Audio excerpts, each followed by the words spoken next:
Hello everyone, welcome to my channel. Chào mừng quý vị và các bạn đã đến với kênh của Tiến Vlog. Ngày hôm nay, Tiến Vlog cảm thấy rất là vui và vô cùng hạnh phúc khi được gặp lại tất cả mọi người.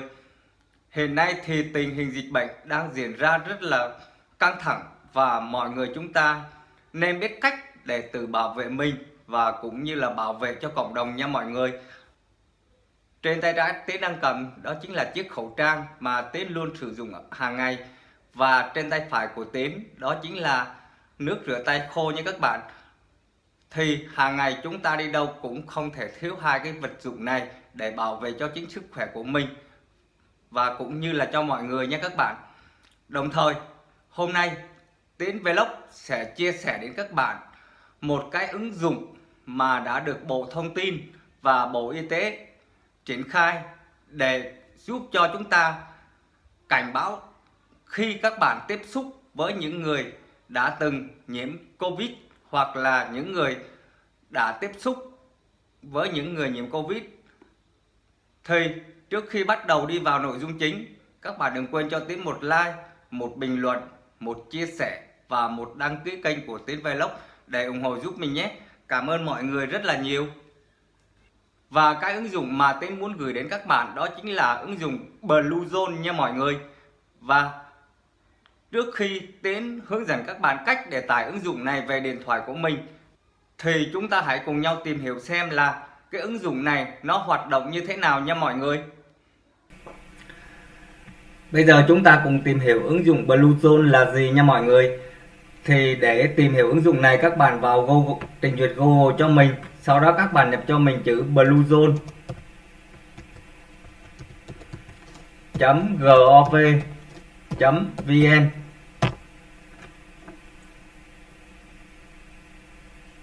Rồi, tiếp theo các bạn vào cái trang Bluezone cho mình này. Đây là cái trang Bluezone khẩu trang điện tử bảo vệ mình. Đấy, mình sẽ vào đây cho các bạn xem. Và đây là giao diện của trang chủ Bluezone nha các bạn. Thì ở đây nó có hai ngôn ngữ là ngôn ngữ tiếng Việt và ngôn ngữ tiếng Anh.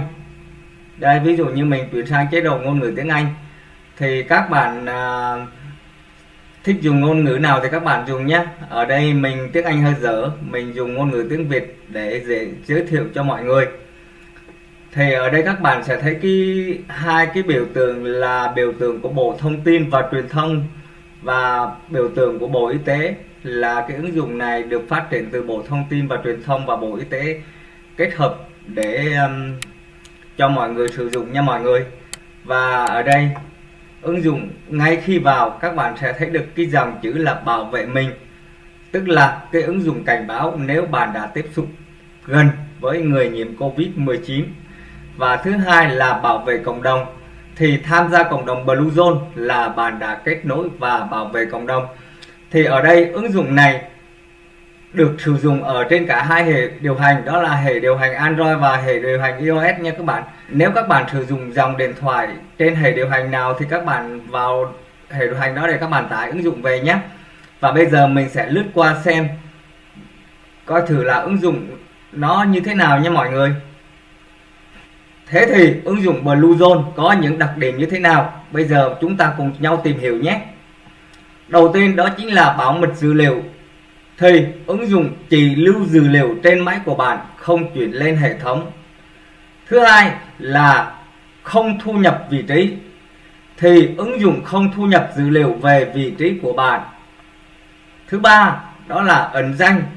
Thì mọi người tham gia cộng đồng ẩn danh với những người khác. Chỉ cơ quan y tế có thẩm quyền mới có thể biết những người nhiễm và nghi nhiễm do tiếp xúc gần với người nhiễm Covid-19. Thứ tư là minh bạch. Thì dự án được mở mã nguồn theo giấy phép GPL 3.0. Người dùng các nước trên thế giới được tự do tìm hiểu hoạt động hệ thống ở mức mã nguồn, được tự do sử dụng, nghiên cứu, sửa đổi và chia sẻ. Và một đặc điểm nữa đó chính là không tốn pin. Thì mọi người hay cài đặt các ứng dụng các bạn sợ là sẽ hao tốn pin của các bạn, nhưng ở đây cái ứng dụng này người ta có nói rõ luôn là không tốn pin. Thì Bluezone sử dụng công nghệ Bluetooth năng lượng thấp BLE, tức là Bluetooth Low Energy. Do đó bạn có thể bật Bluetooth cả ngày cũng chỉ sử dụng trên dưới 10% pin Đấy, tức là các bạn vẫn ứng dụng cả ngày, nó cũng chỉ tốn hết 10% pin của các bạn thôi. Vậy thì hệ thống của Bluezone nó hoạt động như thế nào? Bây giờ chúng ta cùng nhau tìm hiểu nhé. Đầu tiên, khi các bạn tham gia vào cộng đồng của Bluezone thì ứng dụng sẽ ghi nhận quá trình tiếp xúc gần vào lúc nào, bao lâu. Tiếp theo là nếu có F0, cơ quan y tế có thẩm quyền nhập dữ liệu F0 vào hệ thống. 4. Hệ thống gửi dữ liệu F0 đến tất cả các máy trong cộng đồng Bluezone. 5. Ứng dụng Bluezone trên máy sẽ so sánh lịch sử tiếp xúc với dữ liệu F0. 6. Nếu dữ liệu F0 khớp với lịch sử tiếp xúc thì chúng ta sẽ chuyển qua sang bước thứ 7, đó là ứng dụng cảnh báo người dùng có nguy cơ lây nhiễm COVID-19. 8. Màn hình hiển thị hướng dẫn liên hệ với cơ quan y tế có thẩm quyền để nhận trợ giúp. 9. Ứng dụng có thể giúp cảnh báo cho người thuộc nhóm F2, tức là tiếp xúc gần với F1. Cuối cùng, các bạn vào mục tải ngay ứng dụng Bluezone để cài đặt về điện thoại của mình. Thì ở đây nếu các bạn dùng điện thoại iPhone thì các bạn vào App Store để tải về. Còn nếu các bạn dùng hệ điều hành Android thì các bạn vào Google Play để tải về nhé các bạn. Thì bây giờ Tiến sẽ hướng dẫn các bạn cách để tải ứng dụng Bluezone trên hệ điều hành iOS, còn hệ điều hành Android cũng tương tự nha mọi người. Để cài đặt ứng dụng Bluezone trên hệ điều hành iOS, các bạn vào App Store cho mình nhé. Khi vào App Store, các bạn chuyển qua vào phần tìm kiếm. Ở mục tìm kiếm, các bạn nhập cho mình chữ Bluezone.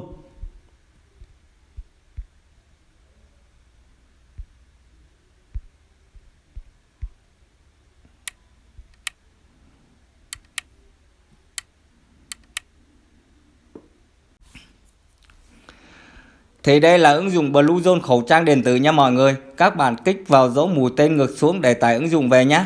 Bây giờ Tiến sẽ tải ứng dụng về. Các bạn chờ trong giây lát để ứng dụng Bluezone được tải về máy của điện thoại của các bạn nhé. Ứng dụng tương đối nhẹ cho nên là mình tải rất là nhanh.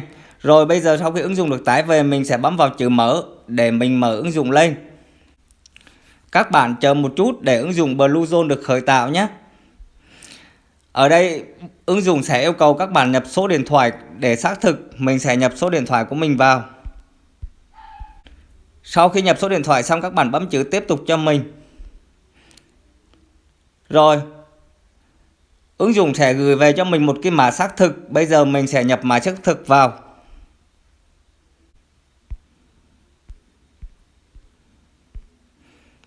Sau khi các bạn nhập mã xong, các bạn bấm vào chữ xác thực nhé.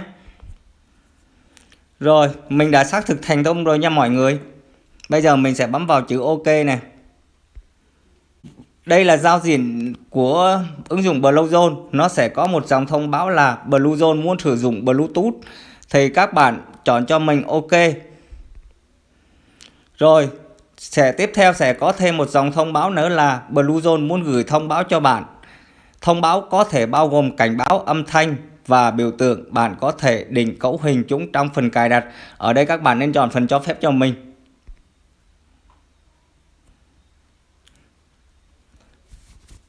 Rồi, đây là giao diện làm việc của trang Bluezone nhé các bạn. Và ở đây nó sẽ ở phía trên này có hai ngôn ngữ để các bạn lựa chọn là ngôn ngữ tiếng Việt và ngôn ngữ tiếng Anh.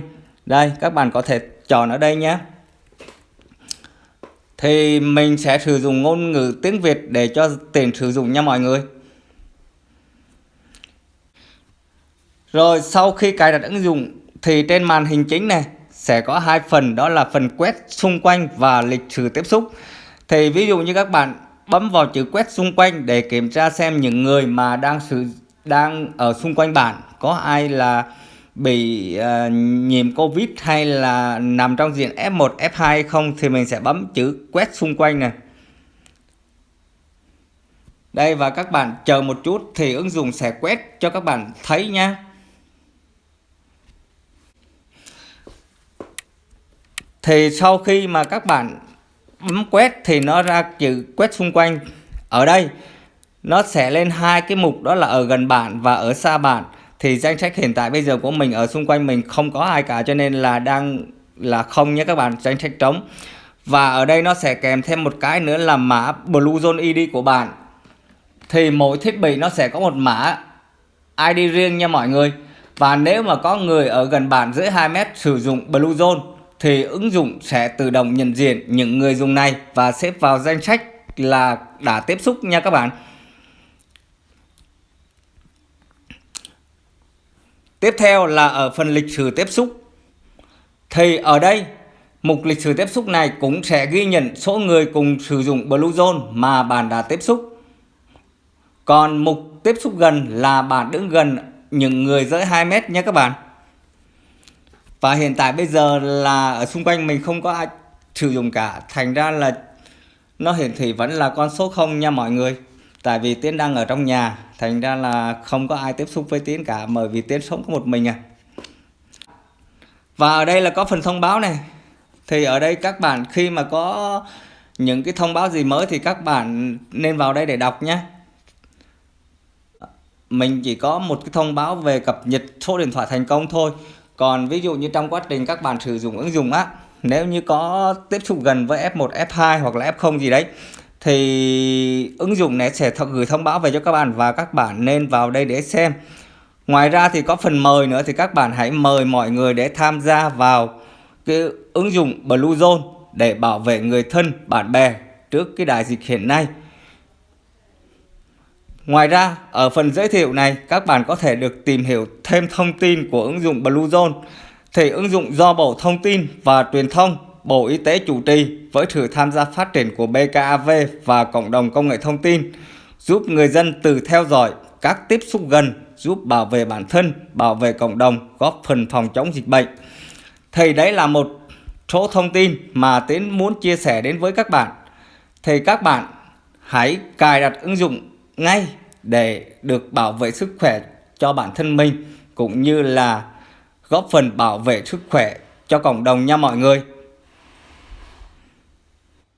Và như vậy là Tiến Vlog vừa giới thiệu đến các bạn ứng dụng Bluezone để các bạn có thể tự bảo vệ cho chính sức khỏe của mình và cũng như gia đình mình nha mọi người. Và các bạn xem video này thấy video hay, thú vị và hữu ích thì các bạn đừng quên cho Tiến một like, một bình luận, một chia sẻ và một đăng ký kênh của Tiến Vlog để ủng hộ giúp mình nhé. Cảm ơn mọi người rất là nhiều. Và video ngày hôm nay Tiến Vlog xin phép được kết thúc tại đây. Hẹn gặp lại mọi người ở những video tiếp theo. Goodbye.